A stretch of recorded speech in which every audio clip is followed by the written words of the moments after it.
Good morning, students. Today we will do our fifth chapter of civics, working of institution. Today we will do the political executive. Okay so देखो last lecture में हमने पढ़ा था legislative क्या करता है हमारे रूल और रेगुलेशन लॉ में अमेंडमेंट भी करता है और लॉज भी बनाता है ओके सो इसमें देखो सबसे पहले क्या होते हैं इनका हेड होता है prime minister is the head of executive and इसके बाद होते हैं काउंसिल ऑफ मिनिस्टर्स जो अपॉइंट करता है प्राइम मिनिस्टर सलाह देते हैं प्रेसिडेंट को और अपॉइंट करता है प्रेसिडेंट ओके देन आते हैं सिविल सर्वेंट्स जो अंडर होते हैं प्राइम मिनिस्टर के ही और सिविल सर्वेंट्स मिनिस्टर्स के अंडर काम करते हैं जो मिनिस्टर्स उनको गाइड करते हैं वो काम कौन करते हैं सिविल सर्वेंट्स ओके जो काउंसिल ऑफ मिनिस्टर्स होते हैं ये देखो वो मिनिस्टर्स होते हैं जैसे अलग अलग डिपार्टमेंट के अलग अलग फील्ड के जैसे एग्रीकल्चर मिनिस्टर अलग होता है फाइनेंस मिनिस्टर ओके तो ये मिनिस्टर्स कौन से होते हैं काउंसिल ऑफ मिनिस्टर्स जो इनके अंडर होते हैं वो होते हैं सिविल मिनिस्टर जैसे अब जो पॉलिटिकल एग्जीक्यूटिव होते हैं पॉलिटिकल एग्जीक्यूटिव्स होते हैं जो वो क्या करते हैं वो पीपल के थ्रू इलेक्ट किए जाते हैं और जो परमानेंट एग्जीक्यूटिव होते हैं वो इलेक्ट किए जाते हैं एज एग्ज़ाम कंडक्ट करके ओके ये हाईली क्वालिफाइड होते हैं बहुत एजुकेटेड पीपल होते हैं ये लोग और जो पॉलिटिकल एग्जीक्यूटिव होते हैं उनमें कोई बार नहीं होता कि वो एजुकेटेड हो या ना हो ओके सो देखो यहाँ पर अगर पॉलिटिकल एग्जीक्यूटिव ज़्यादा पढ़े लिखे नहीं होते हैं फिर भी उनकी बात परमानेंट एग्जीक्यूटिव मानते हैं और वो ज़्यादा पढ़े हुए होते हैं क्यों क्योंकि हमारा देश क्या है डेमोक्रेटिक कंट्री है और पीपल के थ्रू जो रिप्रेजेंटेटिव चूज़ किए गए हैं उनके अंडर ही कंट्री चलेगी इसीलिए पॉलिटिकल एग्जीक्यूटिव के अंडर परमानेंट एग्जीक्यूटिव काम करते हैं नेक्स्ट इज प्राइम मिनिस्टर के बारे में हम पढ़ेंगे कि जो ये होता है एग्जीक्यूटिव का हेड ऑफ द गवर्नमेंट जो हम गवर्नमेंट करते हैं वो क्या होती है एग्जीक्यूटिव होती है और जिसका हेड होता है प्राइम मिनिस्टर और इसको भी अपॉइंट कौन करता है प्रेसिडेंट ही करता है ओके यूँ नहीं है प्रेसिडेंट अपनी मर्जी से किसी को भी प्राइम मिनिस्टर अपॉइंट कर देगा प्रेसिडेंट उसी को प्राइम मिनिस्टर अपॉइंट करता है जिसकी लोकसभा में मेजॉरिटी होती है ओके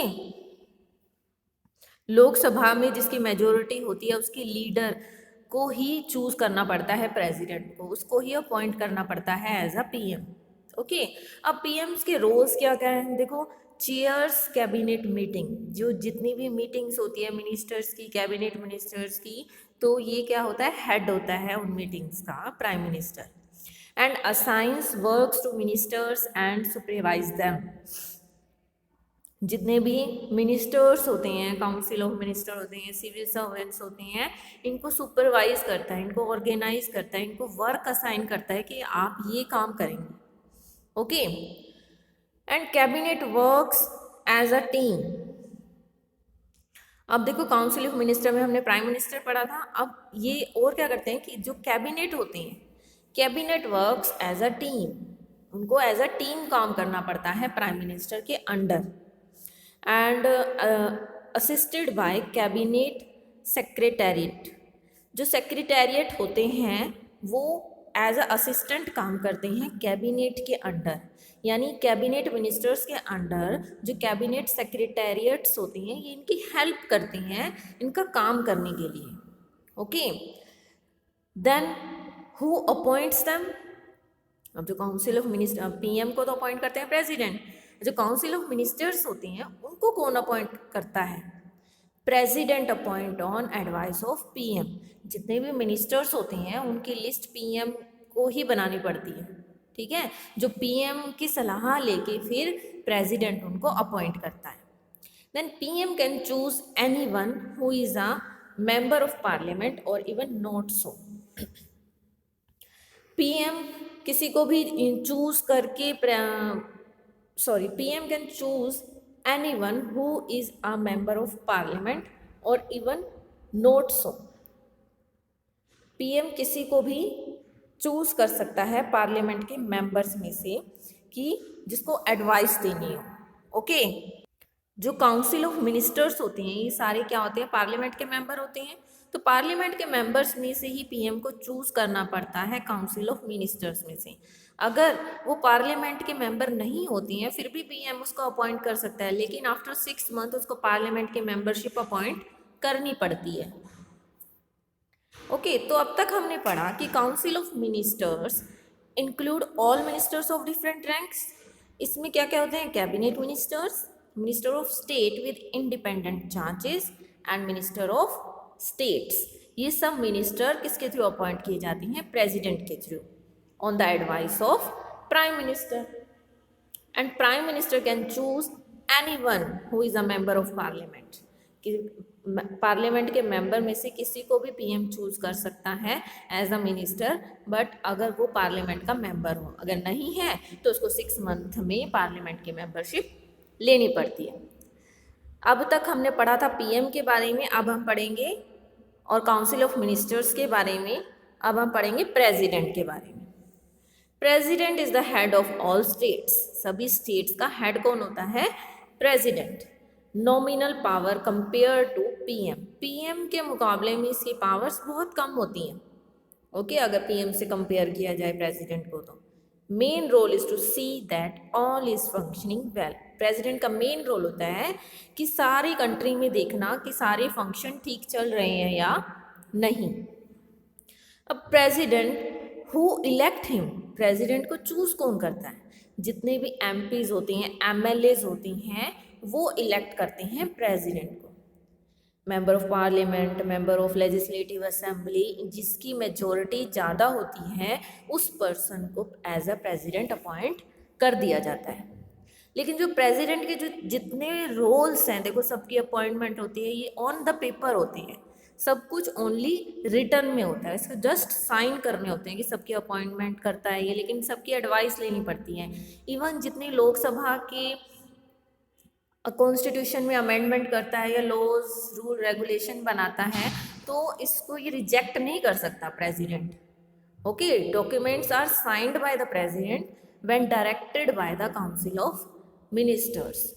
जितने भी council of minister directly documents बनाते हैं उस पर सारे साइन किसके होते हैं, प्रेसिडेंट के, और वो किसी भी बिल को रिजेक्ट नहीं कर सकता। एंड कोई भी डिसीजन ऐसा नहीं ले सकता that put view before the government, कि गवर्नमेंट उससे पहले देखना पड़ता है फिर वो कोई डिसीजन ले सकता है प्रेसिडेंट। ओके, लेकिन इसके बावजूद भी प्रेसिडेंट के पास एक स्पेशल पावर होती है। इफ नो पार्टी या कोalition गेट्स मेजोरिटी इन लोकसभा की मेजोरिटी को में जो लीडर होता है वही PM चूज किया जा सकता है। लेकिन अगर लोकसभा में मेजोरिटी ही नहीं मिलेगी तो प्रेसिडेंट अपनी मर्जी से किसी भी लीडर को या चॉइस कर सकता है और उसको एज अ PM अपॉइंट कर सकता है, लेकिन उसको एक स्पेसिफिक पीरियड में लोकसभा में अपनी मेजोरिटी लेनी ही पड़ती है। ओके, तो दैट इज द बिगर और स्पेशल पावर ऑफ प्रेसिडेंट। तो president doesn't belong to any political party, कोई पॉलिटिकल पार्टी को बिलोंग नहीं करता। ये तो मेजोरिटी होती है लोकसभा के मेंबर्स की जो MLAs और MPs की मेजोरिटी होती है जिसको प्रेसिडेंट अपॉइंट किया जाता है। और ना ही वो पार्लियामेंट का मेंबर होता है, वो सिर्फ क्या होता है, लेजिस्लेचर का हेड होता है। और PM is a member of parliament का मेंबर होता है and he heads the executive को हेड करता है। एग्जीक्यूटिव का हेड होता है PM और लेजिस्लेटिव का हेड होता है president. Council of minister are also member of parliament and they also are a part of the executive. अभी तक हमने इतना पढ़ा। नेक्स्ट वीडियो में हम जुडिशरी के बारे में पढ़ेंगे। Hope you all understand about the powers of president, PM and council of ministers. So we will meet in next video. Till then, keep learning at your home, students. Bye all of you, take care.